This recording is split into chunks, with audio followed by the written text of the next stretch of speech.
சூர்யா அப்படி பேசினோடனே காயத்ரி சொல்கிறாங்க, பாருக்கா இன்னைக்கு வந்தால் மகாக்காக என்னையே எடுத்து பேசுகிறா அப்படின்னு. அதுக்கப்புறம் கொஞ்சம் முறைச்சிட்டு ராஜலக்ஷ்மி அவங்க போயிடுறாங்க. பார்த்தீங்கன்னா மகா வேலை செஞ்சுட்டே இருக்காங்க. ஐஸ்வர்யாவுக்கு வந்தது, என்ன மகா எப்போ பாரு வேலை செஞ்சுட்டே இருக்க, இந்த வீட்டில் நீயும் மருமவ தான், நீ மட்டுமே எல்லா வேலையும் செஞ்சுட்டே இருக்க, இது நம்ம குடும்பம் இல்லையாக்கா, நம்ம தானக்கா செஞ்சாகணும் அப்படின்னா, நீ நம்ம குடும்பம் நினைக்கிறா, ஆனால் இங்கே இருக்கவங்க யாருமே உன்னை அவங்க குடும்பமாக நினைக்கிறது கிடையாது, உன்னை ஒரு வேலைக்காரிய மாதிரி தான் பார்க்குறாங்க.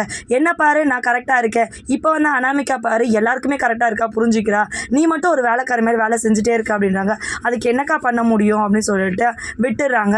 அப்புறம் பார்த்தீங்கன்னா சூர்யாவுக்கு ஒரு கால் வருது. என்னன்னு சொல்லிட்டு கேட்குறாங்க, இந்த மாதிரி ஆஃபீஸில் ஒரு கிளைண்ட் வந்து டிசைன் கேட்டுதாங்கம்மா, என்னால் முடிக்க முடியல, நைட்டு தான் போய் முடிக்கணும், இப்போ வர சொல்கிறாங்க, முடிச்சாதான் காலையில் கொடுக்க முடியும் அப்படின்றாங்க. சரி சொல்லிட்டு மகாவை அனுப்பி விட்டுடுறாங்க.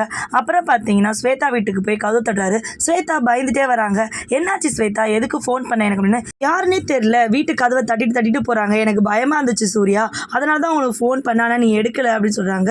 சரி நான் பார்த்துக்கிறேன் ஸ்வேதா, நீ கவலைப்படாதான்னு சொல்லிட்டு சமாதானப்படுத்துகிறாங்க. திடீர்னு பார்த்தீங்கன்னா மகாவுக்கு ஃபோன் வருது, இந்த மாதிரி டிசைன் அனுப்பணும் நாளைக்கு, டிசைன் சரியாக வரல மகா மேடம், நீங்கள் ஏதாவது பண்ண முடியுமா அப்படின்னு சொல்லி கேட்குறாங்க. சூர்யா வந்திருந்தாரு வரலையே அப்படின்னும் போது, இல்லை அவர் எதுவுமே வரல அப்படின்னு சொல்கிறாங்க. சரி சொல்லிட்டு மகாவே பார்த்தீங்கன்னா அந்த கிளைண்ட்டுக்கு தேவையான டிசைன்ஸ் எல்லாமே போட்டு கொடுத்துட்றாங்க. கதவு காலிங் பெல் அடிக்கிறாங்க. மகா போயிட்டு எங்கெங்கே போயிட்டு வந்தேன், ஆஃபீஸ் தான் போயிட்டு வந்தேன், கிளைண்ட் ஓகே சொல்லிட்டாங்க அந்த டிசைன் அப்படின்னாங்க. மகாவுக்கு பார்த்தீங்கன்னா இன்னும் சந்தேகம் வந்துடுது, இப்போ தான் கிளைண்ட் வந்து டிசைன் கொடுக்கலன்னு சொல்லிட்டு எனக்கு ஃபோன் பண்ணாங்க, நான் தானே அந்த டிசைன் கொடுத்தாங்க அப்படின்னு.